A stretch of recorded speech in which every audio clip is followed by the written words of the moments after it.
Maravilloso es estar en tu presencia, Señor.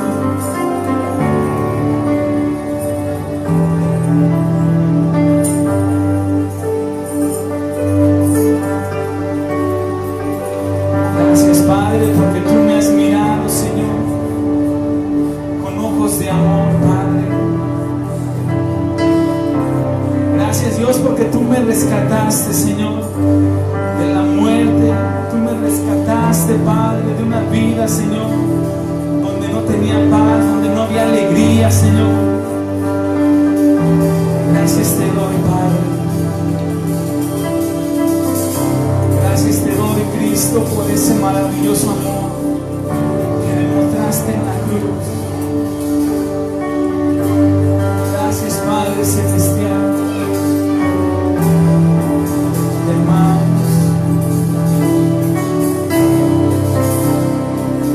Te amamos, te amamos.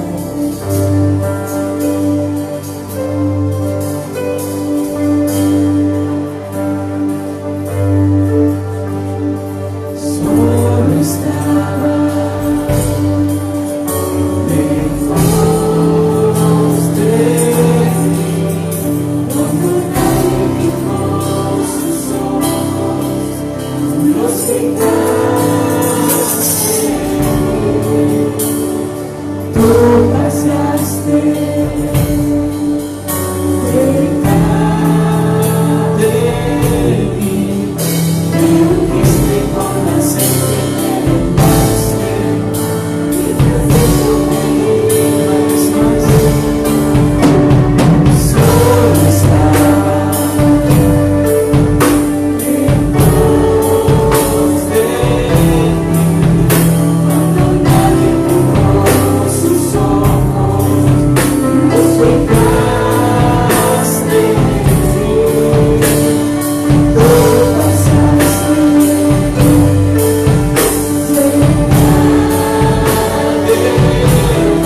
gracias te doy, Padre. Te doy gracias, Señor. Te doy gracias, Padre. Porque aunque esté pasando, Señor, por un momento difícil, yo sé que tú estás conmigo, Padre.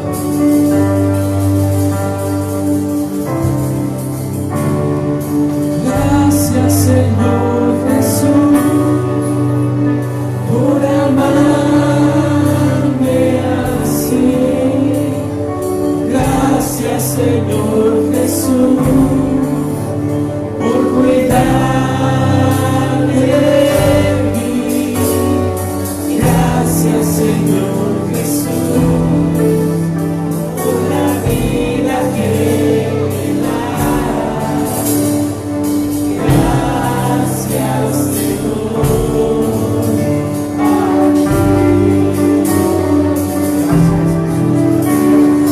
Gracias te doy. Gracias, Dios glorioso, gracias. Gracias, Cristo. Gracias te doy, Gracias, oh Dios Todopoderoso. Jesús.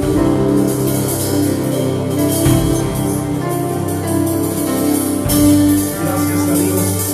Vamos a darle una fuerte de palmas a los que Dios quiere privilegio.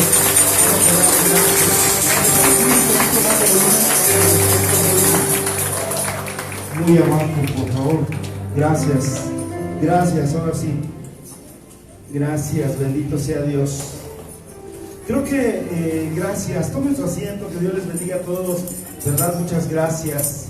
Gracias por estar acá. También le damos las gracias a las chicas, a la gente, a las chicas de artes que estuvieron aquí también, ¿verdad? A las chicas, ahora sí que del coro, ¿verdad? Las coristas también, que estuvieron apoyando muy bonito. Gracias a Dios. Y bueno, vámonos preparando para la palabra de nuestro Dios en esta bendita mañana. Vamos a hablar de la unidad, pero la unidad representa para nosotros un agente de bendición. Cada uno de nosotros, cuando hablamos de unidad, estamos hablando de una verdad particular. Es decir, la unidad representa, en matemáticas lo vimos cuando estábamos en la primaria, en la secundaria, y hablábamos de unidades, ¿verdad? Y cuando se hablaba de unidad no se habla de la unidad habitacional fulana, no. Es la unidad de un solo número, ¿verdad? Pero involucrando muchas áreas. Entonces, por ejemplo, nosotros entendemos que por la unidad, cuando la unidad se va dando en nosotros vamos a comprender que el ser unidos, personas unidas, familias unidas, una nación unida, iglesia unida, va a representar siempre ser un agente de bendición.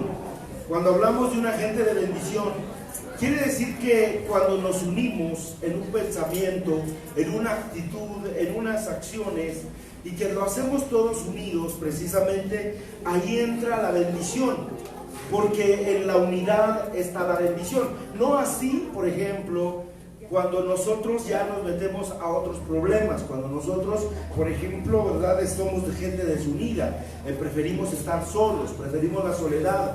Cuando estamos unidos o estamos separados, la familia rápidamente es destruida cuando cada quien quiere satisfacerse a sí mismo sin importarle satisfacer a los demás integrantes de la misma familia. Por eso somos agentes de bendición. Cuando cada uno de nosotros caminamos en el mismo sentido, trabajamos para el mismo sentido, trabajamos para las mismas cosas. Por ejemplo, en un trabajo, en una fábrica, en una empresa, normalmente quien está al frente, el gerente, el dueño de la fábrica, va a hablar las cosas para que todos trabajemos en el mismo sentido. ¿Cuál va a ser la meta, el objetivo de llenar, verdad, probablemente determinar cierta producción, de enviarla de la mejor calidad, de hacer las cosas como uno mejor puede hacerlas? Cuando uno empieza a recibir ese mensaje, uno empieza a caminar ya con una solidez porque sabes hacia dónde vas, sabes qué es lo que estás provocando. En una familia sucede lo mismo. Estamos trabajando en pro de ¿qué? De que la familia marche bien, que nuestro hogar esté cada día mejor, que cada uno de nosotros obtengamos, ¿verdad?, una fortaleza de parte de Dios y que podamos salir adelante con los hijos en medio de la enfermedad, en medio de los problemas, y que cada uno de nosotros podamos apoyar a la familia. Por eso decimos que se es agente de bendición cuando nosotros decidimos tomar, en este caso, cada uno de nosotros empezamos a tomar la bendición, ¿verdad?, prácticamente, y empezamos a ser ese agente de cambio. Cada uno de nosotros seremos agentes de cambio cada vez que tomemos nosotros, ¿verdad?, la unidad como algo que nos va a ayudar a nosotros. Nuestro Señor Jesucristo, por ejemplo, en lugar de restar personal o gente, Él quería unir a toda la comunidad, a todos aquellos que vivían en la época, y Él procuraba que todos tuvieran la misma mentalidad. Él quería que toda la gente, ¿verdad?, tuviera ahora sí el conocimiento de Dios, el conocimiento de Jesús, para poder ellos de alguna manera unirse también, así como el Padre y Él eran uno. Entonces, ciertamente nosotros como Iglesia de Cristo, hoy nosotros entendemos que, por ejemplo, el país mexicano o México está formado por familias. Y las familias forman iglesias, en este caso, ¿verdad?, en particular. Y cuando nosotros entendemos que un país está sin Cristo, quiere decir que muchas familias no tienen a Dios en su corazón. Por tal motivo, al no tener a Dios en su corazón, sus objetivos no son los mismos que los que tenemos en la iglesia. Porque nuestra familia cristiana, nuestra familia, empezamos a tener ese propósito de lograr, ¿verdad?, que haya unidad en el hogar, unidad en la familia. Juan capítulo 17, y aquí sí vamos a la escritura, Juan capítulo 17, verso 22 al 23. Vemos aquí lo que indica la palabra de Dios, que nos dice lo siguiente.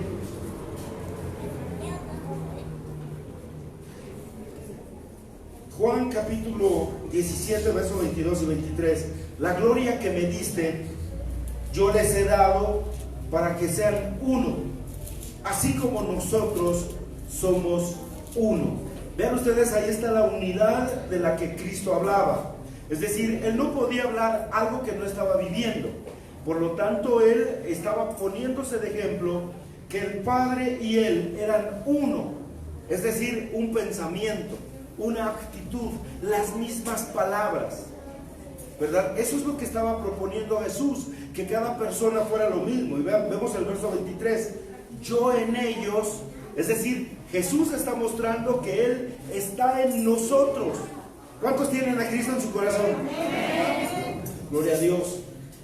Dice, yo en ellos y tú en mí, es decir, una triunidad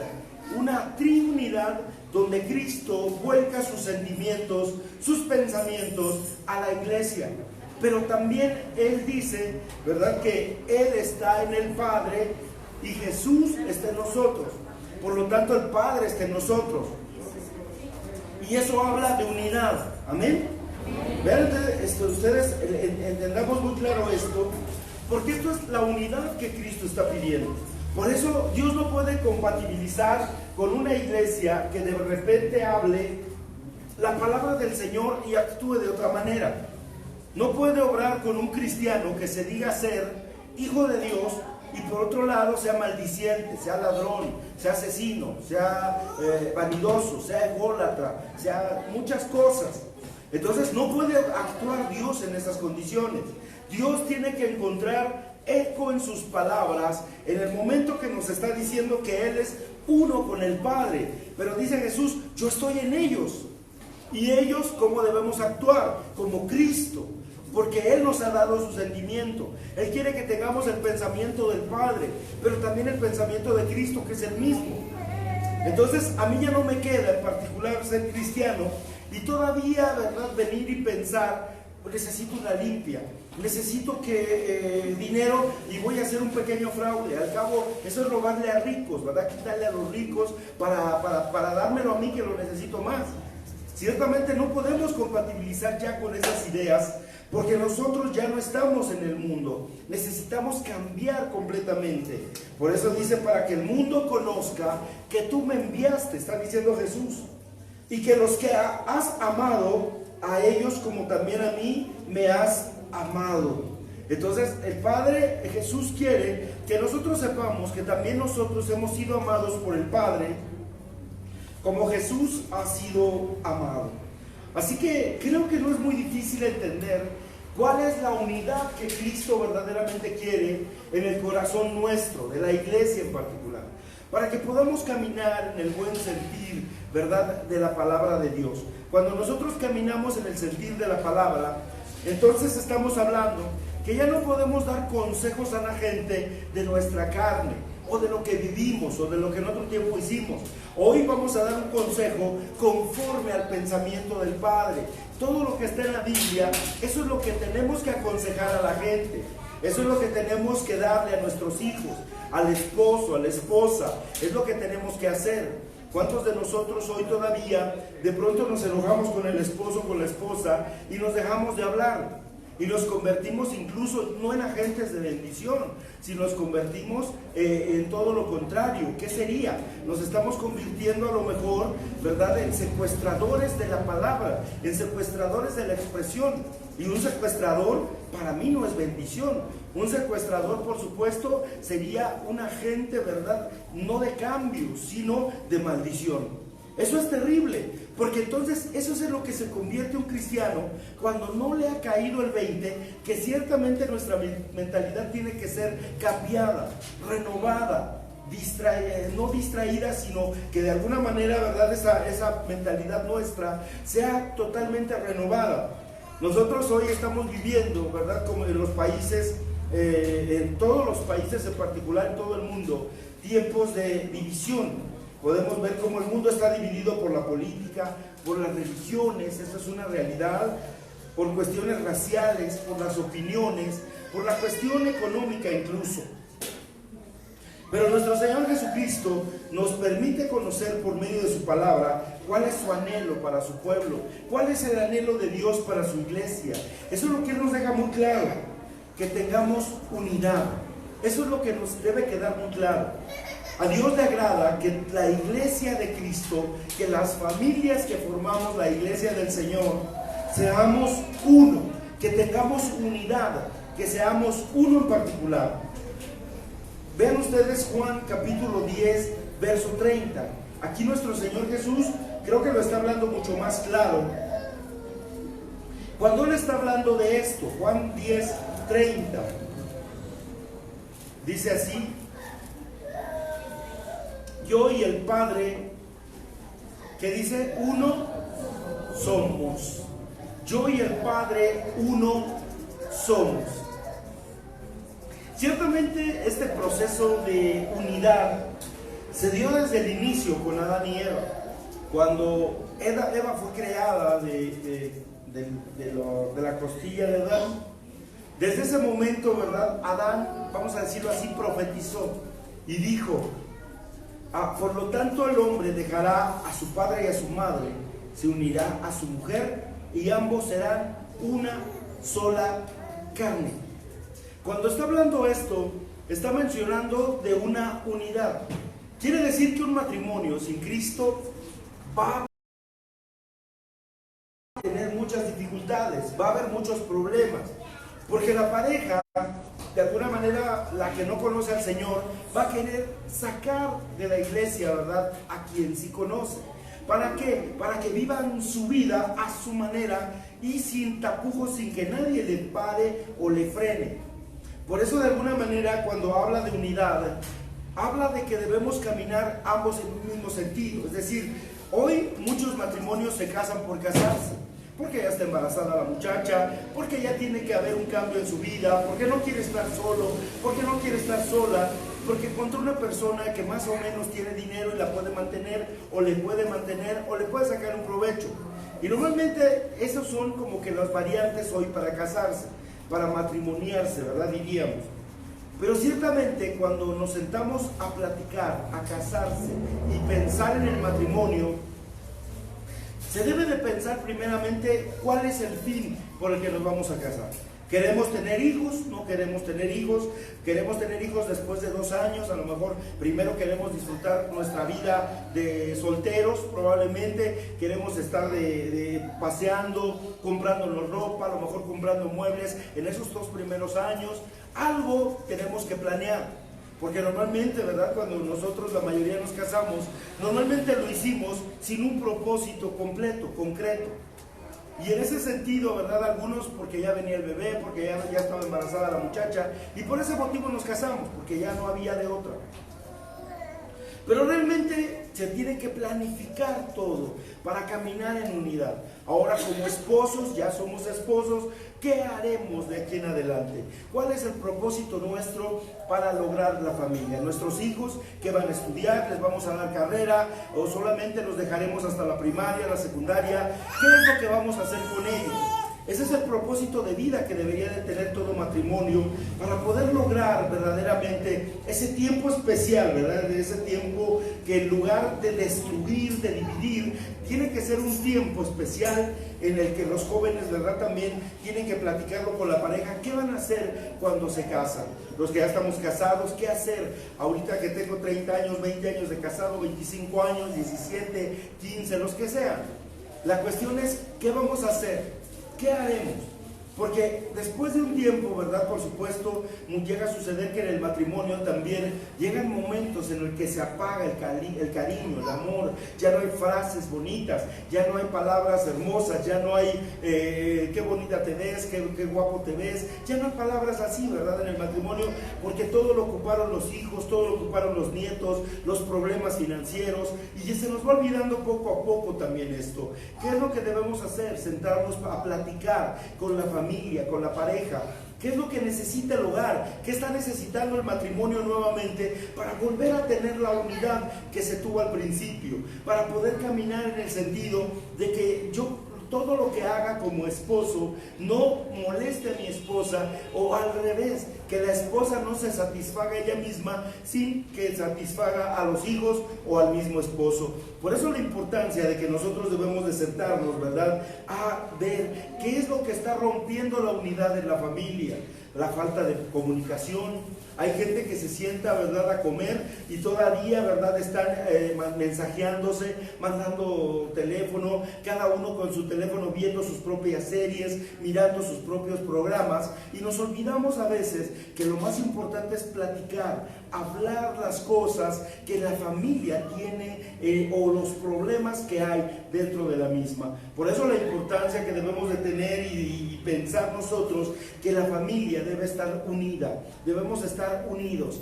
Hace muchos años a mí me tocó ir a visitar a la ciudad de Bogotá, Colombia, y allá, gracias a Dios, tuvimos la oportunidad también de ir a predicar, y en esa ocasión nos recibió una familia muy linda de Bogotá. Y esa familia era una familia de empresarios, eran 5 hijos, y los 5 hijos, ya no estaba papá, pero estaba la mamá, y ella nos comentaba que estaba muy orgullosa que sus hijos habían desarrollado. Dice que ellos venían de la pobreza extrema, que no tenían ni para frijoles, y allá le dicen frijoles, y entonces no tenían para frijoles, decían ellos. Y entonces en una Navidad dice que estaban todos juntos, pero entre ellos, ¿verdad?, veían que todos estaban, perdón la expresión, miserables, no tenían dinero, no había para cenar, no había para comer. Y entonces empezaron a proponerse entre todos, y a todos les llegó la misma idea. Dijeron, ¿qué pasaría si todos nosotros como hermanos nos unimos y cada uno de nosotros ponemos una empresa? Por ejemplo, tú eres bueno cosiendo, ¿por qué no ponemos una fábrica de ropa para ti? ¿Por qué no hacemos para ti que un salón de belleza grande? Tú te dedicas a eso. Y así cada uno de ellos, según su profesión, decidieron hacerlo, y esto fue realidad. Cuando yo llegué, ellos ya eran, pero su mamá es la que se encargó de platicarnos a nosotros, ¿verdad?, que ellos habían hecho eso. Durante un año se propusieron estar aportando cierta cantidad todos, y el compromiso fue tal que al fin de año recibió la primera persona recibió, ¿verdad?, su dinero, y empezando enero, febrero, marzo y en abril empieza la primera empresa por parte de esa familia, que fue poner un negocio completamente de ropa. y ese muchacho vendía pantalones de mezclilla, vendían playeras y su propia marca empezaron a sacar ellos. Y de verdad llamó la atención porque yo visité la empresa y la verdad no era muy grande tal vez, pero dentro de lo que cabe estaba enorme porque tenía muchas cosas, muchos proyectos todavía, incluso verdad tenía la oportunidad de exportar ya a diferentes lugares de Colombia como Medellín, estaban también yéndose a Cali, Colombia, ya estaban importando ya todo su producto. Entonces la verdad ya les estaba yendo mucho mejor. Por otro lado, había una muchacha que se dedicaba completamente a la estética de las muchachas, a peinar, a acomodar para 15 años, bodas. Y el día que me llevaron a su estética, la verdad me llamó la atención, porque al entrar era algo de lujo. Al entrar inmediatamente se abrían las puertas solas automáticamente de cristal, y en el inicio estaban cortando el cabello, eran como 5 o 6 lugares donde estaban cortando pelo. Avanzabas más hacia adelante, estaba una zona exclusiva donde solamente se dedicaban a arreglar uñas de los pies, uñas de las manos, y todo esto lo lograron de verdad de una manera tremenda, impresionante. A mano derecha estaba todavía un espacio más amplio donde hacían chinos a las muchachas, ¿verdad? Sus bases, sus rayos y todo lo que estaban haciendo de este lado. Del otro lado estaba la oficina y por supuesto estaba de alguna forma. De verdad me llamó mucho la atención que los 5 tenían completamente sus propios negocios. ¿Cómo lo hicieron? En unidad, solamente pensando en la unidad. Hoy, lamentablemente, la unidad en México no se ha dado. Si nos damos cuenta, la gran mayoría de los mexicanos somos muy envidiosos. No podemos ver que otro tenga porque nos da coraje, queremos que le vaya mal. Hay quienes se dedican a hacer brujería, hechicería, en fin, y destruir a quien está prosperando. Eso lamentablemente es lo que está sucediendo, pero Dios nos pide a nosotros unidad. ¿Se imaginan cuántas cosas podríamos hacer nosotros? Yo quiero que piensen un momento. Tengo unos vecinos que de pronto, ¿verdad? Los muchachos se dedican a tomar. Imagínense si ellos se hubieran unido para juntar ese dinero que derrochan tanto en cigarros como en bebida, y de repente todos ellos se unieran para construir su casa, para terminar su propiedad. ¿Qué no habrían logrado ya si se lo propusieran?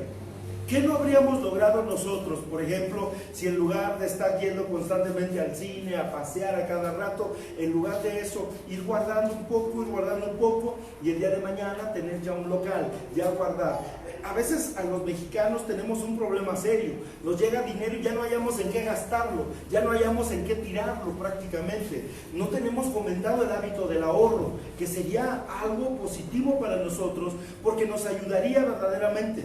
Por ejemplo, hoy en la casa yo compré un borreguito así más o menos, ¿verdad? Bueno, ese me lo compró mi esposa, y le dije que está perfecto porque aquí vamos a guardar, ¿verdad?, puras monedas de a 10, y empezamos, y cada que encontramos monedas de a 10, mi nieta y yo, ¿verdad?, Brisa y yo, guardamos las moneditas. El borreguito está pesadísimo, pero todavía no se llena el borreguito, le caben muchas monedas de a 10. Y de verdad, el día que lo rompamos queremos ver cuánto juntamos, ¿verdad? Primeramente Dios. Y eso lo pensamos utilizar en algo en particular para toda la familia. Es decir, posiblemente unas vacaciones, posiblemente algo, pero algo queremos sacar de ese borreguito. Es decir, pensar en toda la familia y no solamente en uno solo o en una sola persona, ¿verdad? Y eso nos va a ayudar a mucho, porque habla de unidad, habla de trabajo, habla de esfuerzo, habla de dedicación. Por eso Jesús habla de la unidad de una manera tremenda. No debemos de ser agentes de división, no debemos dividir la casa, no debemos dividir la iglesia, no debemos dividir prácticamente a la familia. No podemos. Este es el llamado que nos hace nuestro Señor Jesucristo como parte de su iglesia. Nos hace el llamado a que estemos unidos. ¿A que estemos qué? Unidos. Otra vez vamos a decir, vamos a estar unidos. Y que fomentemos incluso la unidad en todas las áreas de nuestra vida. Es decir, si tú tienes tu negocio y tienes empleados, tienes que meterles la idea que tú tienes para prosperar, para progresar. Decirle a los empleados probablemente, mira, no me robes, porque si tú me robas, ¿qué va a pasar en este lugar? Simple y sencillamente que la bendición que te estás llevando tú se va a menguar, nos va a ir mal a nosotros y te va a ir mal a ti. Mejor ayúdanos a que esto crezca y el día de mañana, ¿verdad?, tu sueldo aumentará, te va a ir mejor y a esa eso sería el principio que Dios quiere hacer. Mira lo que dice 1 Corintios 1:10. Les ruego pues, hermanos, por el nombre de nuestro Señor Jesucristo, que hablen todos una misma cosa y que no haya entre ustedes divisiones, sino que estén perfectamente unidos en una misma mente y en un mismo parecer. Está hablando de unidad, está hablando que estemos unidos. Es decir, yo no puedo ir a una célula de estudio a lo mejor, y enseñar algo que los otros no están enseñando. Es decir, tenemos que tener una unidad, enseñar lo que tal vez a mí ya me enseñaron, lo que tal vez yo ya conozco. Eso es lo que voy a enseñar, porque debo de estar en unidad con la iglesia, con el pastor, con los apóstoles, con la visión apostólica que tenemos. Por lo tanto, nosotros debemos de ser esos agentes de unidad, agentes que unamos y no que desunamos a la iglesia, que no que desunamos a las familias. Recuérdense ustedes, ciertamente Jesús lo dijo: una casa dividida contra sí mismo no prevalece. Cuando le dijeron, tú echas a los demonios por medio de Satanás. Y entonces es ahí donde Jesús se voltea y les dice, no, es que una casa dividida contra sí misma no puede prevalecer. Como diciendo, mira, si Satanás echa fuera a Satanás, imposible que prevalezca la casa de Satanás, porque será dividida. Entonces, ¿qué es lo que pasa? Nosotros no podemos permanecer como casa si dividimos el hogar, si dividimos a la familia, si dividimos a los que vivimos en una misma casa. La iglesia no puede permanecer si nosotros enseñamos una cosa, el liderazgo enseña otra cosa, o la misma gente de dentro enseñamos cosas que probablemente sean malas y que no le va a ayudar a los demás. Por eso la palabra de Dios nos muestra las bendiciones y los beneficios que trae la unidad, para que seamos agentes de bendición en unidad. Amén.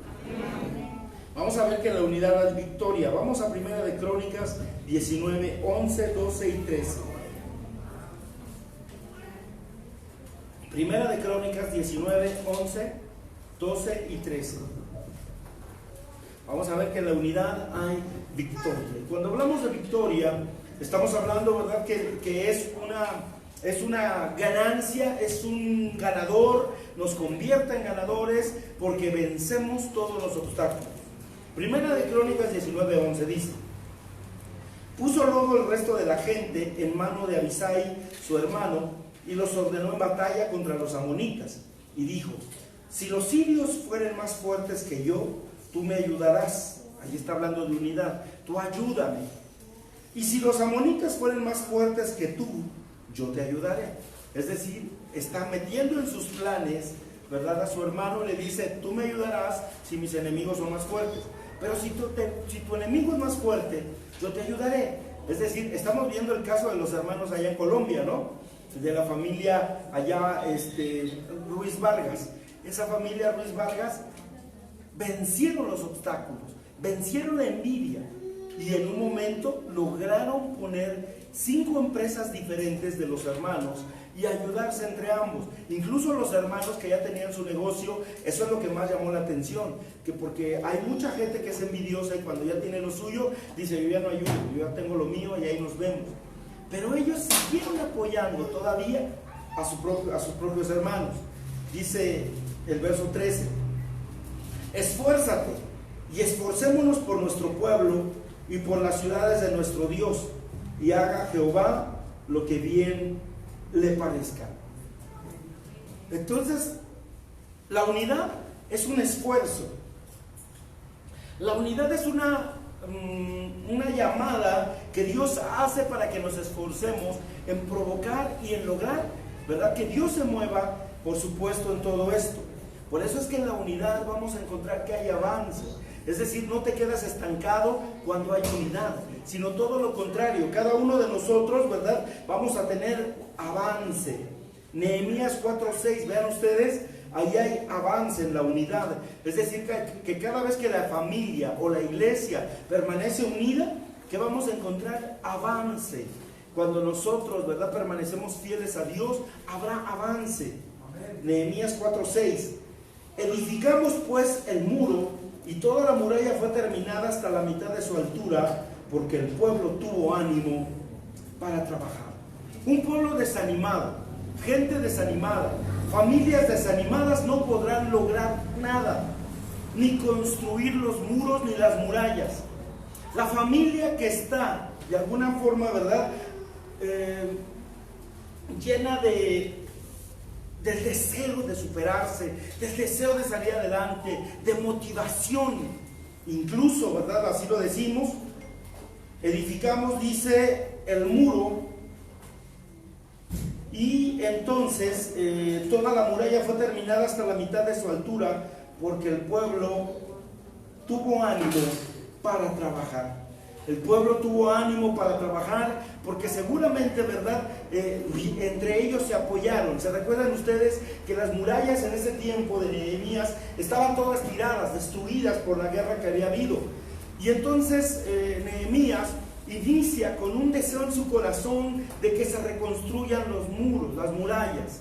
Y cuando él tenía ese deseo en su corazón, invita a sus vecinos a que trabajen, invita a todos los que tenían su casa. Hagamos de cuenta que aquí hay muchas casitas, y entonces él se paró frente a todos ellos y les dijo: miren, aquí las murallas están tiradas, para que no entre el enemigo nuevamente, vamos a cerrar las murallas, hagamos algo, trabajemos. Los motivó tanto que ellos dijeron: pero tenemos un enemigo grande, es Sanbalat, figura del diablo. Y en ese momento, ¿verdad?, se levantan contra Sanbalat, y Sanbalat venía por las noches y les decía: cuidadito con aquel que empiece a querer levantar los muros, porque se los va a cargar, ¿verdad?, el payaso, se los va a llevar, ¿verdad?, en un momento dado al camión de la basura, y van a ver. Y así, ¿verdad?, como que los amenazaba, y era la figura del mismo diablo. ¿Sabes por qué mucha gente hoy, por ejemplo, está desanimada? Porque no ora, porque no tiene la presencia de Dios, porque se aleja del Señor. ¿Qué es lo que tenemos que hacer en esa persona? Levantar muros, levantar murallas. ¿Cómo? Oración. Levantar oración por aquel que está probablemente abusando del alcohol. Levantar oración por aquellos que probablemente están tirados en los vicios.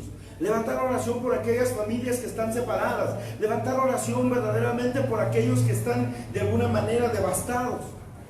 Por eso decimos que en la unidad hay avance. Porque entonces en esa unidad, cuando venía Nehemías, les hablaba y les decía: necesitamos levantar, por favor, vamos a hacerlo por nuestro Dios, por nuestras familias.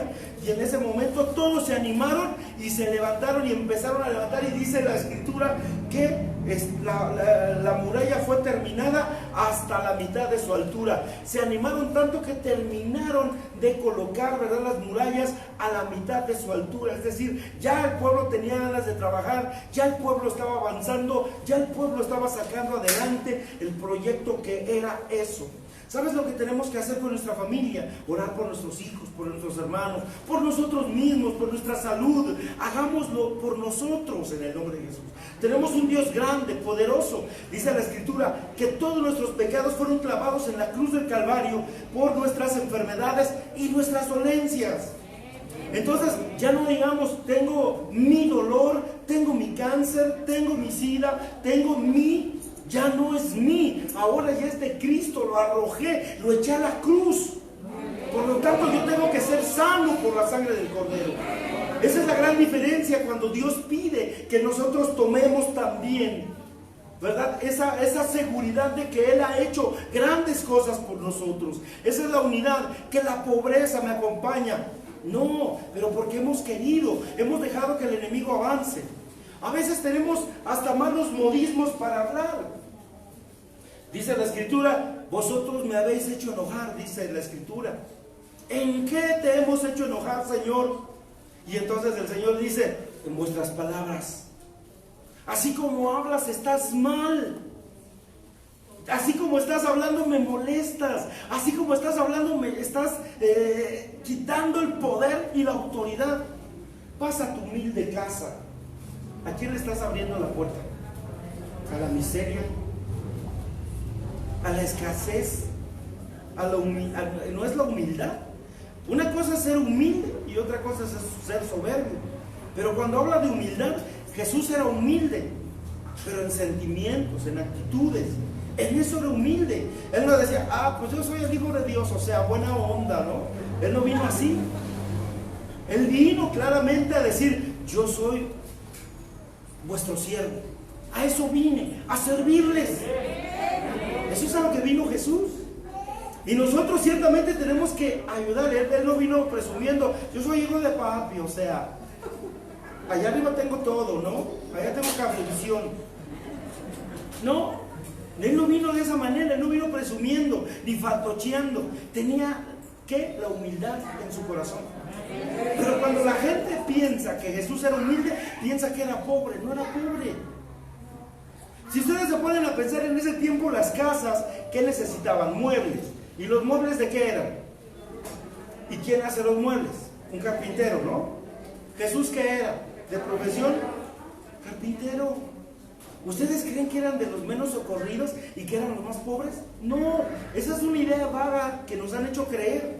Pero en realidad la familia de Jesús era próspera, porque ellos diseñaban, fabricaban, construían y vendían. Porque era lo que más se vendía para las casas. En ese tiempo no había radios, televisiones, teléfonos, no había nada de eso. Y entonces obviamente encontramos un Jesús que era próspero, su familia era bendecida. El problema grande es la religiosidad que ha metido esa idea. Por eso hoy Jesús nos viene a romper a nosotros todos aquellos pensamientos que en otro tiempo tuvimos. Vas a tu humilde casa, aquí está tu humilde servidor. ¿Qué es eso? No, pues estoy para servirte mejor. Estoy para apoyarte en lo que quieras. Dime en qué te puedo apoyar. Con mucho gusto lo voy a hacer. Muy diferente que nosotros hagamos esto, ¿verdad? Mi diabetes no me deja cambiar, ¿verdad? Ay, no, es que mi dolor lo he tenido desde que tenía 20 años. Apapachamos el dolor. Cuando dice la Escritura que todas mis dolencias y mis enfermedades fueron clavadas ¿en dónde? En la cruz del Calvario. Dale un aplauso fuerte a Cristo. Por eso dice que la unidad de avance. Si no estamos unidos al pensamiento de Cristo, no habrá avance en tu vida. No podrás ver las misericordias de Dios en tu corazón, en tu familia, en tus finanzas, en tus recursos, en ti, incluso en tu salud. Tenemos que mirar que hay avance cada vez que nos juntamos con Dios, que tenemos unidad en pensamientos. El enemigo te va a decir: no es cierto lo que dice ese señor de adelante, no es cierto. Pero de ti depende echar fuera esos pensamientos. De ti depende echar fuera, porque eso es parte de la guerra espiritual. Además recordemos que la unidad da fortaleza también. Eclesiastés 4:12, miren ustedes lo que dice ahí. Hay fortaleza. Eclesiastés 4:12. Y si alguno prevalece contra uno, Dios le resistirá. Y cordón de 3 dobleces no se rompe pronto. Aquí normalmente este verso lo utilizamos, ¿verdad? Para mucho cuando damos consejería matrimonial. Y hablamos de esto, que de alguna manera, ¿verdad? Cordón de 3 dobleces no se rompe pronto. Es decir, cuando dentro del matrimonio no solamente está el esposo y la esposa. Ojo, no estoy hablando de un tercero, discordia, ¿verdad? De un amante o una amante. Estoy hablando de Cristo. Cuando Cristo está en medio del matrimonio, hablamos de 3 cordones y difícilmente se romperá. Quiere decir que cuando el cordón solamente está formado por hombre y por mujer, es más probable que se rompa ese cordón. Pero un cordón que tiene un cordón que tiene 3 dobleces, que tiene tres cuerdas, ya es más difícil de romper. Es como, por ejemplo, si nosotros tenemos hoy un lápiz aquí en las manos y si le hacemos así, ¿verdad? Lo tronamos rápido. ¿Qué pasa si le metemos 2? Va a ser un poquito más difícil, pero lo vamos a romper. Pero cuando tú le metes 3 lápices, y es cierto, es muy difícil ya, es más difícil romperlo. Ya no es tan fácil porque ya son 3. Es decir, está Dios, está el esposo y está la esposa. Entonces es imposible romper un matrimonio así. Más difícil romperlo, porque está Dios de por medio, porque ahí podemos comprender cómo está la familia, el hogar, los sentimientos, nosotros mismos, y ciertamente es difícil romperlo porque en la unidad hay fortaleza. En la unidad también vamos a encontrar paz, pero también vamos a tener bendición. Salmo 133:1. En la unidad hay paz y bendición. Salmo 133:1 y 133, 3. Mirad cuán bueno y cuán delicioso es habitar los hermanos juntos en armonía. Ahí está, ¿verdad? Qué delicioso y cuán bueno es habitar los hermanos juntos en armonía. Salmo 133, 3 dice: como el rocío de Hermón que desciende sobre los montes de Sión, allí envía Jehová bendición y vida eterna. El rocío de Hermón, ¿verdad? Es el monte, desciende sobre los montes de Sión, es decir, el rocío es el que desciende, ¿verdad? Quiere decir las gotitas frescas de agua con los que amanecen las plantas, está sobre los montes de Sión, y ahí envía Jehová bendición y vida eterna. Cuando Dios envía su bendición, es como el rocío también. Cuando Dios empieza a amanecer en tu casa, se siente la bendición del Señor, porque hay vida, habrá salud, habrá comida, habrá alimento, habrá sustento, incluso en tu casa, en tu trabajo, donde tú te encuentres, habrá todo esto, porque Dios lo ha decidido. Mateo 18, 19. Vamos a ver que en la unidad hay poder. Otra vez les digo que si dos de ustedes se ponen de acuerdo en la tierra acerca de cualquier cosa que pidan, les será hecho por mi Padre que está en los cielos. Es decir, que la oración va a provocar que haya poder de Dios en medio de nosotros. Y si nosotros, cada uno de nosotros, empezamos a preguntarnos ¿qué es lo que quieres que oremos, verdad? Y si dos nos ponemos de acuerdo en algo, dice que el Señor lo va a hacer. Es decir, que Dios no va a pasar por alto esa petición que tú tienes en el corazón. Por eso, como seres humanos, hay muchas cosas por las que nos unimos, independientemente de nuestras creencias, de denominaciones, la afinidad política, la raza, el pensamiento. Nos unimos, lamentablemente, y esto es cierto, a veces por causa del dolor. Si hay algo que nos une a los seres humanos es el dolor. Vemos que sucedió una tragedia y normalmente nuestro corazón se compunge, ¿verdad? Nos sentimos mal, lloramos con la gente que está llorando, tal vez el dolor de las familias, ¿verdad? Que nos provocan también, y nos unimos por el dolor provocado incluso por la pérdida de un ser humano, ¿verdad? De otra persona, de otra familia. Normalmente nos unimos por la enfermedad, nos unimos también por... primeramente Dios, por esto, por solidaridad. Nos llegamos a solidarizar por las necesidades de los demás, ¿verdad? Por aquellos que están sufriendo, los que están pasando escasez, nos llegamos a unir. La prueba está en que, por ejemplo, cuando estábamos viendo un reportaje en estos días, ¿se recuerdan cuando vino aquel tremendo huracán llamado Stan? Que muchos decían que era Satán, que nada más le faltaba la A para decir Satán, pero que realmente fue devastador, que se echó medio Chiapas, Guatemala, gran parte de la República Mexicana se fue, ¿verdad? Prácticamente en esas devastaciones.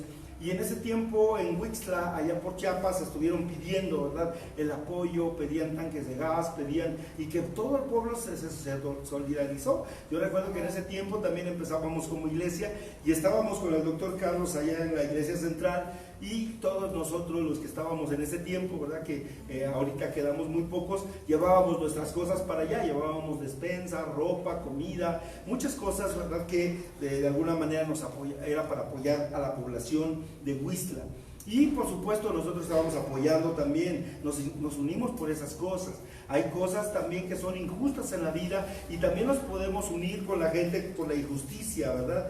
Pero nosotros no decidimos ser cada uno de nosotros gente que separe. Nosotros debemos decidirnos por ser gente de unidad, que hagamos que la familia prospere, que el pensamiento de Dios prospere, que las actividades de Dios prosperen. No hemos decidido nosotros comenzar a fomentar, ¿verdad? Prácticamente hemos decidido a comenzar a fomentar la unidad en nuestra familia. si tu familia está desunida, tú tienes que aprender a ayudar a que se vuelva a unir la familia. ¿De qué manera? Nos hemos dado cuenta que a veces como personas hemos dañado a los hijos, a la familia misma.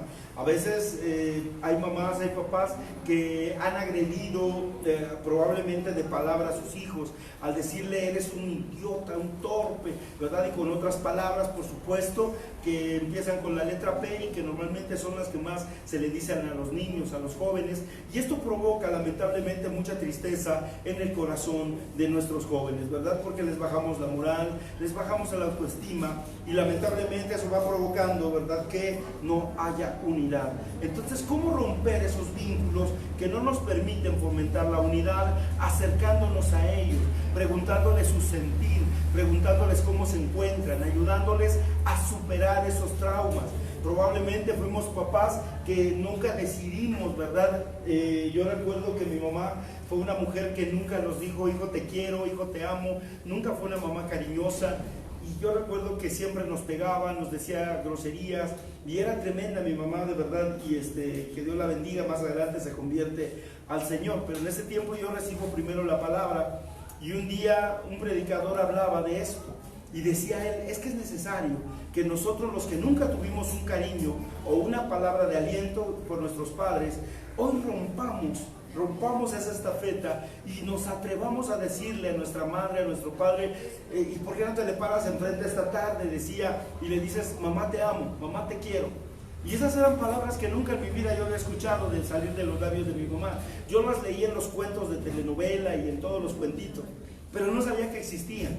Y esa tarde cuando llegué de la iglesia, yo recuerdo, me paré frente a mi mamá y se me queda mirando a mi mamá y me le quedo viendo yo también, pero yo no atinaba a decirle la palabra porque nunca la había recibido. No sé si algunos de ustedes son secos también en ese sentido, que no pueden decir las palabras, pero es tremendo, de verdad, cuando te enfrentas a ellas primeramente. Entonces en ese momento estamos así y me le quedo mirando a mi mamá y lo primero que me dice, ¿qué me ves? Ve, ¿verdad? Y ahí me quedé y hasta ganas me dieron de llorar. Y entonces le dije, mamá, es que quiero decirte que te amo. Me salió la palabra, inmediatamente me puse a llorar porque sentí algo tan tremendo en mi corazón que nunca me había salido esa frase, nunca me había pasado por acá decirla. Y mi mamá me abrazó y empezó a llorar también conmigo y me dice, ¿sabes qué? Dice, es que yo no sé cómo decirles que los quiero, yo no sé cómo decirles que los amo. Cuando yo nací, mi mamá murió. Y yo viví en casa de una prima, de otra tía, de una hermana, y todo el tiempo estuve así, desde niña. Me criaron en diferentes hogares y nunca tuve cariño. Y entonces entiendes que hay muchos de nosotros que nacimos en la misma condición, que no tuvimos un padre que nos supo amar, que no tuvimos un padre que nos dijo, hija te amo, hijo te quiero, hija te amo, que no nos dieron cariño. Pero ¿por qué nosotros no rompemos con eso también? ¿Por qué no rompemos esas murallas que nos impiden acercarnos a la familia? Tal vez ya hicimos mucho daño con palabras, pero hoy podemos romper también ese avance del enemigo sobre la vida de las familias. Tenemos que aprender a fomentar la unidad en el hogar, en la familia, con cada uno de nosotros. Fomentemos la unidad en nuestra comunidad, en nuestro trabajo, en nuestra empresa, en la iglesia, en todas las áreas de nuestra vida. Fomentemos la unidad. No seamos gente que separa, gente que daña. Propongamos en nuestro corazón lograr la unidad en nuestra familia primeramente, que es lo más indispensable. Estar allí, de alguna forma, ¿verdad? Empezar a demostrar nuestros sentimientos. Hay gente que somos muy secos y que nunca tuvimos tal vez ese cariño, pero cuando tú empiezas a soltarlo, ¿verdad? Te es fácil después decirlo. Hoy, por ejemplo, yo lo veo con mi nieta Brisa. De pronto estamos platicando y cuando veo, dice, te amo papá, y me dice así, y tan fácil, ¿verdad? Para ella, porque ella lo dice a cada momento, a cada instante, y yo también a cada momento, gracias hija, te amo, o va pasando y me hace y me manda besos. Es decir, ella ya lo lleva en su corazón, porque ciertamente lo expresa, ciertamente lo decimos, procuramos hacerlo para que haya unidad en la familia, para que ella no tenga miedo. Es decir, los hacemos hasta más seguros cuando nosotros les mostramos el cariño. Un niño que no se siente amado normalmente va a recurrir a alguien que le ame, aunque a veces, ¿verdad? llega a suceder que en muchas ocasiones los jóvenes llegan a, o no tan jóvenes también, llegamos a pensar que alguien nos quiere por el hecho que nos muestran un cariñito o nos muestran algo que creemos que es el amor, y como todos estamos necesitados de amor, pensamos que eso es el amor, incluso pisoteando nuestra propia personalidad, pisoteando nuestro propio entendimiento, pisoteándonos como personas. Bueno, es que de repente me da mis buenos trancazos, pero me los merezco, ¿verdad? No le hace. Pero en realidad, ¿eso es amor? ¿Eso es cariño? El verdadero cariño no destruye. El verdadero cariño se levanta, edifica, levanta murallas. Te va a ayudar siempre a salir adelante. Hay gente, ¿verdad?, que de pronto, y esto lo veíamos sin querer, que a veces aleja a la esposa o a los hijos o a la novia, la aleja de los papás. No quiero que le digas esto a tu papá, no quiero que hagas esto. Una persona que piensa de esa manera está dividiendo a la familia. Al contrario, ¿sabes qué? ¿Sabes que yo voy a formar parte de la familia? Quiero que platiquemos, hablemos, hagamos bien las cosas, pero bien hechas, pero no de otra manera. Por eso tenemos que aprender a ser agentes de bendición en nuestra misma casa, en esta misma mente, en una misma visión, en los mismos objetivos. Cada uno de nosotros pensando, bueno, somos pero vamos a ver lo que dice la palabra en el libro de Proverbios 18:19. Proverbios 18:19 dice: el hermano ofendido es más tenaz que una ciudad fuerte, y las contiendas de los hermanos son como cerrojos de alcázar. El hermano ofendido es más tenaz que una ciudad fuerte, pero las contiendas de los hermanos son como cerrojos de alcázar. Dando a entender que a veces entre hermanos, entre familia peleamos y hay cerrojos, ¿verdad? Y cuando se pone ese cerrojo, esos cerrojos de alcázar, se refieren a aquellos super cerrojos que había en la Edad Media, ustedes se recordarán, que de repente eran así de gruesos y así de largos, y esos se echaban en las puertas de la ciudad y nadie los podía abrir, nadie podía abrirlos, solamente aquel que tenía la llave, era el único. Pero cerrojo de alcázar era definitivamente algo que nadie podía abrir. Por eso cuando hay pleitos en la familia, cuando hay pleitos en el hogar, son como esos cerrojos, ¿verdad? Por eso muchas ocasiones los hermanos se pelean y dicen, ¿sabes qué? Pues es que tú eres una mala persona, un mal hermano, no le volvemos a hablar, mi hermano es malo, mi hermano no está en mi sentir, y entonces nos peleamos, nos lanzamos en contra de ellos, y tenemos que saber que el Señor nos ha dado lo necesario, ¿verdad?, para empezar a superar esos conflictos tremendos. No podemos seguir, ¿verdad?, con una actitud de cobardía, viendo cómo nuestra familia se divide o viendo cómo se destruye nuestra familia. Seamos agentes de cambios de verdad. Dios nos dio el poder del amor para perdonar. Eso es importante saber. Cuando nosotros nos hemos acercado a Dios, dice la Escritura que Dios es amor. Y cuando habla que Dios es amor, dice que el amor perdona todo lo que nadie más puede perdonar. Pero cuando hablamos del amor, hablamos que Cristo es el amor. Cristo mismo es el amor. Por eso cuando Cristo está en nosotros, debemos de tener amor entre nosotros y quitarnos el orgullo, ¿verdad?, de pensar, no, yo no le voy a pedir perdón a esa vieja, no, yo no le voy a pedir perdón a ese viejo, yo no le voy a pedir perdón a ese cuate porque me cae mal. No podemos ya meternos en esos rubros, porque ciertamente hoy somos agentes de bendición, no de separación. Nosotros debemos entender claramente esto, porque eso es lo que pide el Señor: unidad en la familia, unidad en la iglesia.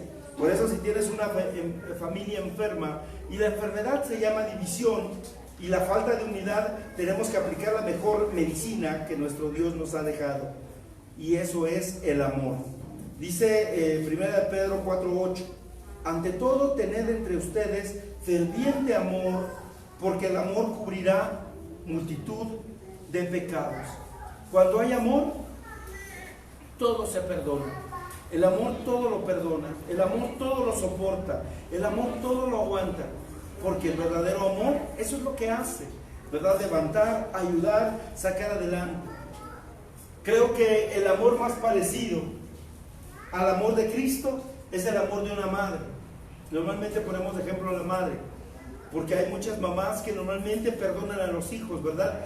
Hay mamás que su hijo está tal vez velándolo, porque me ha tocado ver ese tipo de velorios, ¿verdad? En los que las mamás le lloran al hijo y están llorando, llorando, llorando.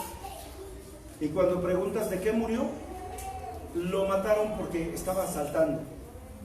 Pero la mamá dice, era el más bueno, como él no había otro, era un buen hijo. Nadie lo entendía, pero él era bueno. Y te llama la atención, ¿verdad? Porque Jesús hace lo mismo. ¿Cuántos de nosotros no éramos vulgares ladrones, vulgares asesinos, amantes, probablemente viciosos? Muchos de nosotros estábamos igual, pero Dios decía, ellos son buenos, yo los he llamado, yo los estoy llamando, yo los estoy purificando, yo los estoy limpiando. Por eso decimos que el amor de Dios es tan maravilloso y comparado, más parecido a lo de una madre. Porque una mamá puede mirar, ¿verdad?, un hijo que aparentemente para otros sea malo, pero para ella sigue siendo un gran hijo. Así que comprendamos prácticamente que nosotros somos prácticamente como un eslabón. ¿Qué sería un eslabón? Ustedes han visto esas cadenas grandes que últimamente ponen en el centro histórico, ¿verdad? Esas cadenotas enormes donde va enlazado así una especie como de caedro más o menos, ponen acá otra y acá otra. Pero ¿qué pasa si el eslabón está solo? No puede unir a nadie.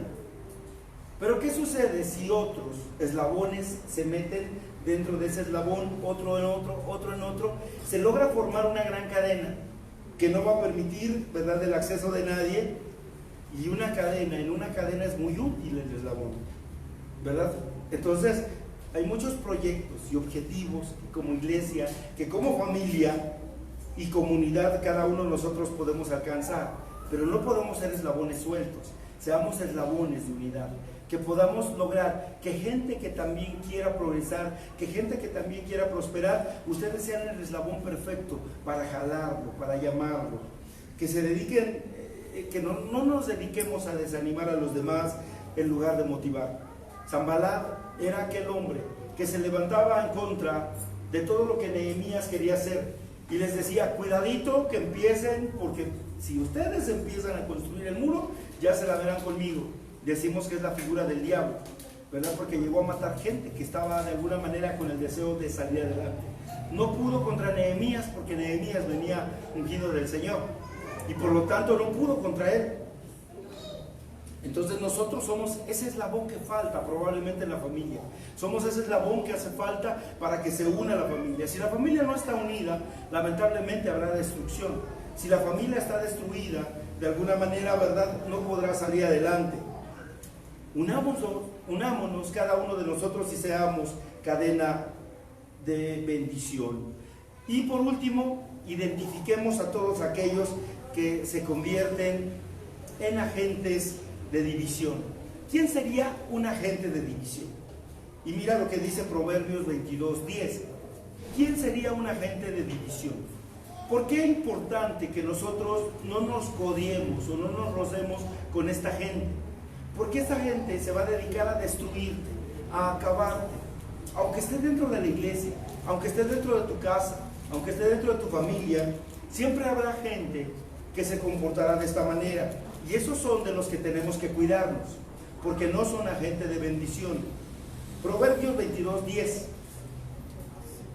Echa fuera al escarnecedor y saldrá la contienda, cesará el pleito y la afrenta. Entonces, un escarnecedor es aquella persona que no fomenta la unidad, sino fomenta la división donde quiera que lleguen. Es aquella persona que normalmente se va a acercar a ti y va a decir, oye, como que la visión de la iglesia no está buena. Yo creo que no. ¿Por qué no mejor le decimos al hermano fulano, al hermano sultano, y hacemos algo? Y probablemente les avisamos a todos que aquí no está bien, no está correcto. Y son agentes de división. Son agentes de división aquellos que también llegan a tu casa y, oye, como que te estás saliendo de la religión. La religión que nos hicieron nuestros padres es la que debemos de seguir. Eso no está bien lo que estás haciendo. Si lo supiera tu papá y tu mamá, que no están ahora ya aquí en la tierra, seguramente se molestarían. o se volverían a morir, incluso dirían. Un escarnecedor es el que escarnece, es aquel que se burla, rechaza, ofende, ultraja y hasta ridiculiza, calumnia o afrenta delante de varias personas. A eso se le llama prácticamente un escarnecedor. Es aquel que entonces ofende, ultraja, ridiculiza, insulta, calumnia o afrenta. ¿Cuántas veces nosotros, verdad, por ejemplo, llegamos a decir, no, es que el hermanito aquel tiene nariz de elefante, y empezamos a ridiculizar a la gente? No, es que aquel otro parece tal. No, es que aquel tiene cabeza de hormiga atómica, ¿verdad? Y empezamos a poner apodos y empezamos a ridiculizar a los demás. Eso es escarnio, que no debemos permitirnos entre nosotros. Dile que está a tu lado, creo que te hablan, hermano. Muévelo tantito, por favor, dile, creo que te hablan, hermano. Por eso aquella persona que tiene que ver directamente con nuestras actitudes, ¿verdad?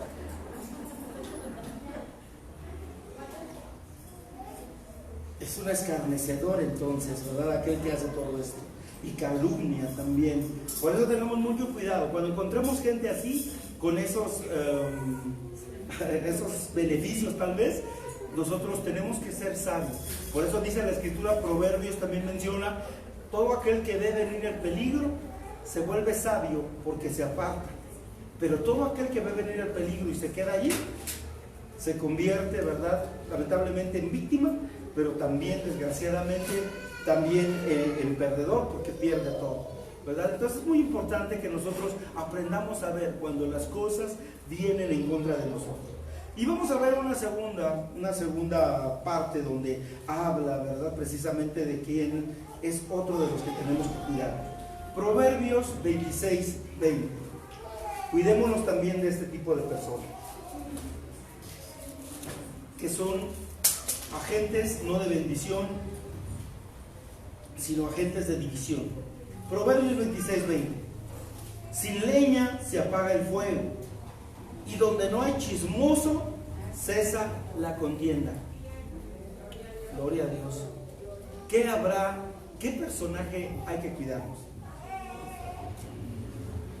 Dice, sin leña se apaga el fuego, y donde no hay chismoso, no hay contienda.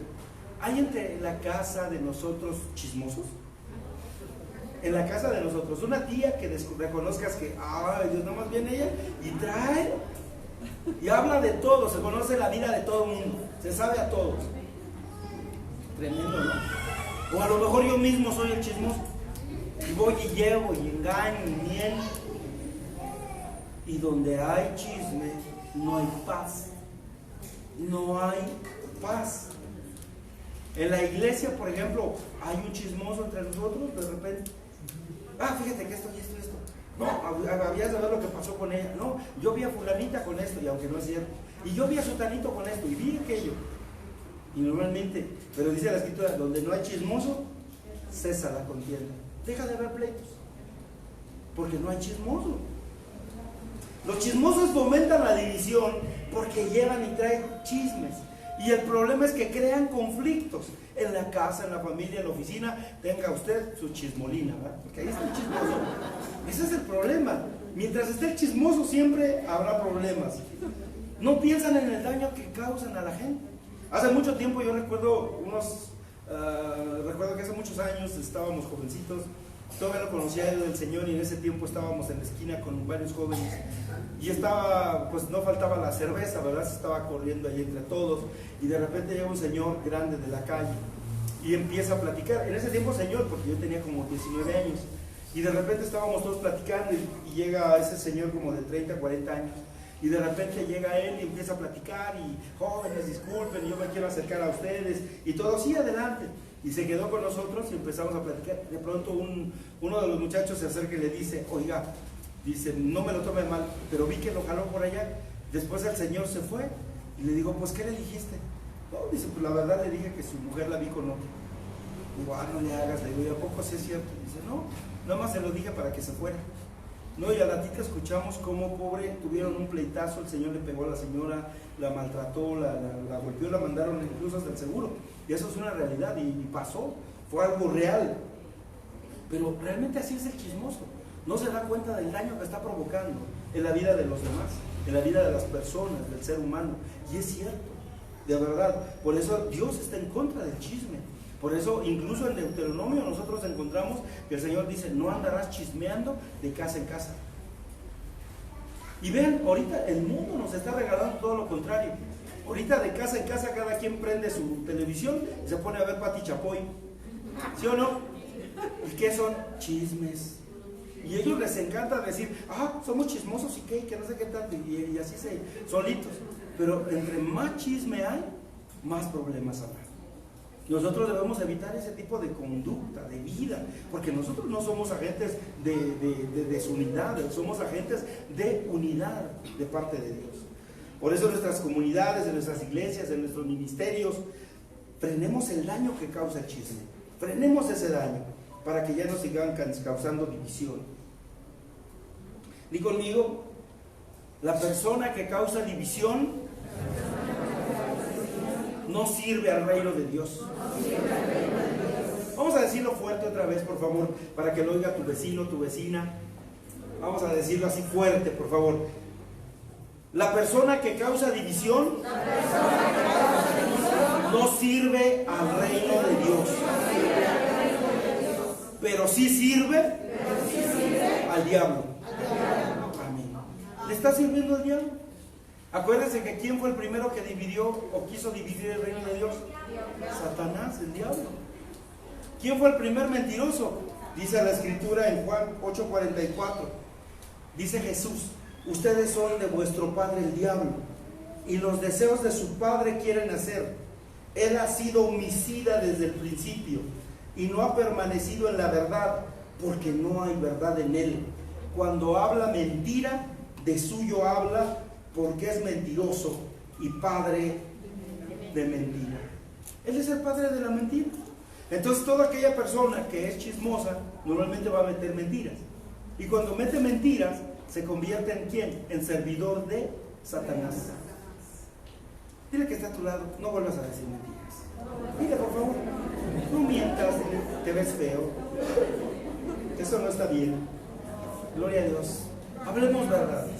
Jesús dice: yo soy el camino, yo soy la verdad y yo soy la vida. Si Jesús está en ti, habla verdades, diles verdades. Es más fácil, es mejor, porque ciertamente nuestro Padre nos ha dejado como agentes de bendición y no de maldición, en el nombre de Jesús. Gracias a Dios. Quisiera esta tarde, en el nombre de Jesús, pedirle a la pastora Ana María que pase por acá para que oremos. Queremos ungirlos a todos ustedes en el nombre de Jesús. Queremos pedirles que vayan pasando por filas para que los vayamos ungiendo en el nombre de Jesús. Sabemos que han pasado muchas cosas en la vida de la gente, que ha habido muchas cosas difíciles en estos tiempos, pero primeramente Dios, el propósito es que el aceite, la sangre del Cordero de Dios esté sobre ustedes en el nombre de Cristo, para que haya un sentir de parte de Dios en sus corazones, y que cada uno de nosotros, ¿verdad?, sea rota en contra de nosotros toda artimaña del diablo, que todo lo que el enemigo ha traído no llegue a nuestra casa, a nuestro hogar, en el nombre de Jesús. Gracias a Dios. Bueno, pues sabemos que octubre, todos los meses son difíciles, ¿verdad? Pero octubre en especial se levanta mucho satánico y maldice desde ya días anteriores a todo el cristiano, a las iglesias y a las familias en general. Pero gracias a Dios, pues nuestra cobertura es Cristo. Y en el nombre de Jesús, el Señor nos ha dejado armas espirituales, porque nos dice que nuestra lucha no es contra carne ni sangre, sino contra huestes y potestades del diablo. Y la importancia de ser ungido es reconociendo que nuevamente Dios está con nosotros.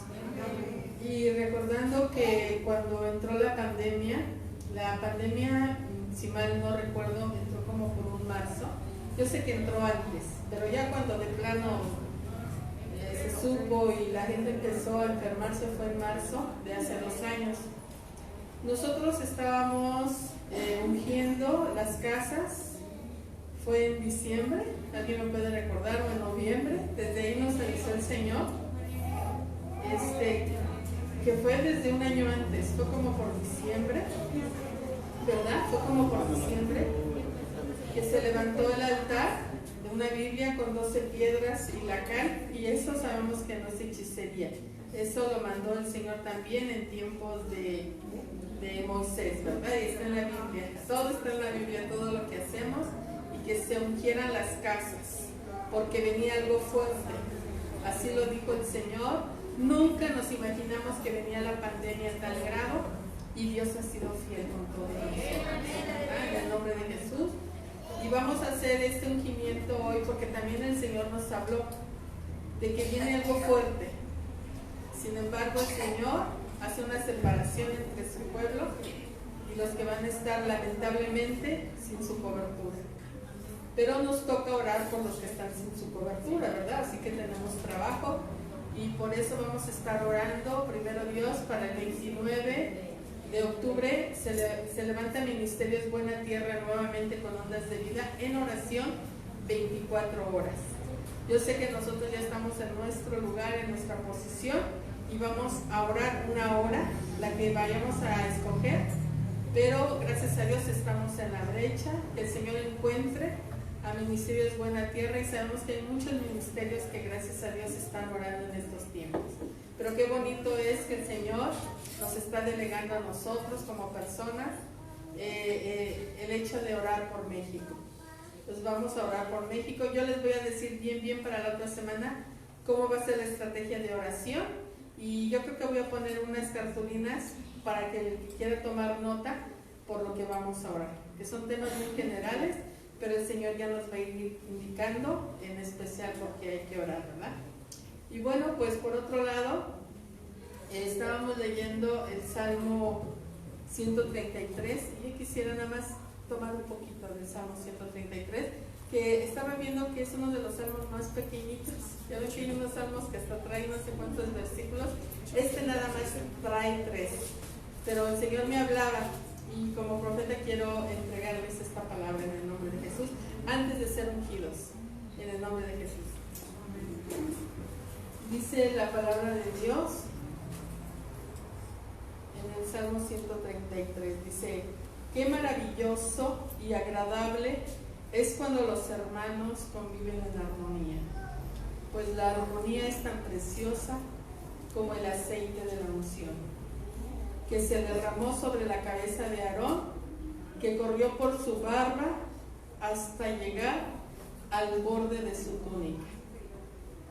La armonía es tan refrescante como el rocío del monte Hermón, que cae sobre las montañas de Sión, y ahí el Señor ha pronunciado su bendición, incluso la vida eterna. Amén. Y fíjense que en el 2 dice: pues la armonía es tan preciosa como el aceite de la unción, que se derramó sobre la cabeza de Aarón, un sacerdote, que corrió por su barba hasta llegar al borde de su túnica. Y esto me recordaba el Señor de que debemos de empezar la unción esta tarde, esta mañana, por el pastor Euclides. Va a ser el primero que va a ser ungido, que se derrame el aceite. Él nos da cobertura, él ha sido puesto en esta casa para entregarnos la palabra, y el Señor respalda y ha respaldado para gloria y honra de nuestro Dios la oración y la palabra que se entrega en esta casa. El Señor nos ha puesto en esta casa recibiendo alimento espiritual, y el Señor nos conoce en los cielos también. Entonces se va a poner primero Dios el aceite en su cabeza, y el hecho de que caiga en su barba y en su túnica significa la cobertura de Cristo a través de una cabeza. Sí sabíamos, ¿verdad?, todos que la bendición que Dios manda en este tiempo a la tierra es a través de un ministro y de una casa. El Señor nos los ha hablado, y no llega directamente desde el cielo y decir: yo desde mi casa adoro, yo hago lo que quiero, y desde ahí el Señor me tiene que mandar su bendición. El Señor ha estipulado formas de adorarle y de buscarle, ¿verdad? Gracias a Dios. Y algo maravilloso que el Señor me recordaba y me desea que hablara con ustedes es sobre el 3. Dice que la armonía es tan refrescante como el rocío del monte Hermón que cae sobre las montañas de Sión, y ahí el Señor ha pronunciado su bendición, incluso la vida eterna. Y ciertamente Hermón, el monte Hermón es un monte que para gloria de Dios he tenido la oportunidad de subir a él, y cuando subí al monte Hermón quisiera decirles en lo espiritual, ¿verdad? Lo que sentí, lo que significa. Pude mirar que ese monte Hermón, Siria se los quitó a los de Israel en un tiempo, y de ahí proviene el agua que consumen ellos, el que llega del río Jordán. Abajito de ese monte Hermón surge el río Jordán en una así pequeña agua, y después hace el río que es el que llena el mar de Galilea, y de ahí todo Jerusalén toma agua para beber. Cuando Siria les quitó el monte Hermón a los de Israel, imagínense, los dejaría sin agua, o los dejó sin agua, y tenía que morir el pueblo de Israel. Por eso pelean muchas veces, y por eso se levantan en armas. Hay que estar bien informados, ¿verdad? Porque el mundo trata de decir que Israel, ¿verdad?, siempre está en armas. Pero si a ti te quitan algo que es tuyo y que va a provocar la muerte tuya y de tu familia, por supuesto que vas a hacer algo, ¿verdad? Así es Israel. Entonces tuvimos la oportunidad de subir al monte Hermón, y cuando me paré en el monte Hermón, en la mera punta, es sorprendente, porque lo único que había eran piedras y unas siluetas como siluetas de hombre, pero de metal, para que a lo lejos vieran que siempre hay gente vigilando de Israel. ¿Y qué tienen más que piedras? Pero al lado derecho yo pude mirar Siria.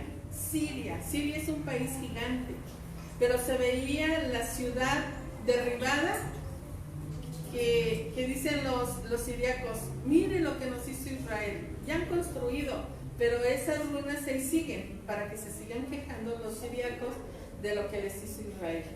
Y del lado izquierdo está Líbano, y se oían ese día que yo subí, se escuchaban balazos, y vamos, es un país bélico, son países bélicos, y ya de ahí ya está el mar, ¿verdad? Ya no hay para dónde hacerse. Cuando tengo la oportunidad de bajar de ese lugar, ahí se hizo guerra, se hizo algo estratégico, y cuando bajamos nos ponemos a la orilla, y es ahí donde surge poquita agua, y es donde nace el río Jordán, donde fue bautizado Jesús. Y tú dices, bueno, pero ¿cómo es que sale agua, verdad? Pues el Hermón se llena de nieve y la consume el cerro o el monte, y de ahí sale el agua. Sorprendente, no hay más, y de ahí es donde se está dando provisión Israel para el agua. Ahora, yo escuchaba en las noticias ayer que de ahí le reparte y le comparte Israel a Jordania agua, pero que hoy iba a incrementar el que si le daba no sé cuántos litros, hoy le va a dar el doble. O sea, comparte el agua con los países que necesitan de esa agua, y es sorprendente. Pero algo sucede donde nace el río. El Señor en Mateo habla de una parábola donde le dice a Pedro: de esta roca, en esta roca edificaré mi iglesia. Y muchos se confunden de que la roca es Pedro, pero no. Estaba Jesús diciéndole en ese lugar a Pedro: mira, Pedro, de esta roca edificaré mi iglesia. Y es que ahí hay una roca gigante, o sea, allá del otro lado del monte se ve como una roca gigante, completita en una sola pieza, pero ahí venían los pueblos de diferentes lugares, porque era la única entrada, y lo que hacían era traían sus deidades, traían sus santos de donde venían, y los colocaban en ese tipo de cerro, y se les hacían huecos, y estaba lleno de imágenes. Yo creo que si hubiera ido yo en ese tiempo de Iztapalapa, me llevo, no sé a quién me llevaría, ¿verdad? Y él lo hubiera puesto. Pero gracias a Dios no. Y dijo el Señor: sobre toda esta roca edificaré mi iglesia. Es decir, Cristo sobre todas las religiones. Ajá. Eso significa. Pero algo hay ahí también, que hay un hoyo como una cueva y se dice que ese es el abismo, donde están los demonios, donde habita Satanás. Fíjense, todo está en ese lugar. Y ahí está el abismo. Y de ahí surge también el río Jordán. Sin embargo, Cristo sobre todo. En el nombre de Jesús. Así que, como acto profético, el Señor va a derramar aceite sobre nosotros, partiendo del pastor Euclides, pero en el nombre de Jesús Cristo sobre nosotros. Y el reino de las tinieblas en nuestros pies. En el nombre de Jesús. Porque dice la Escritura que la puerta del infierno no prevalece sobre su iglesia.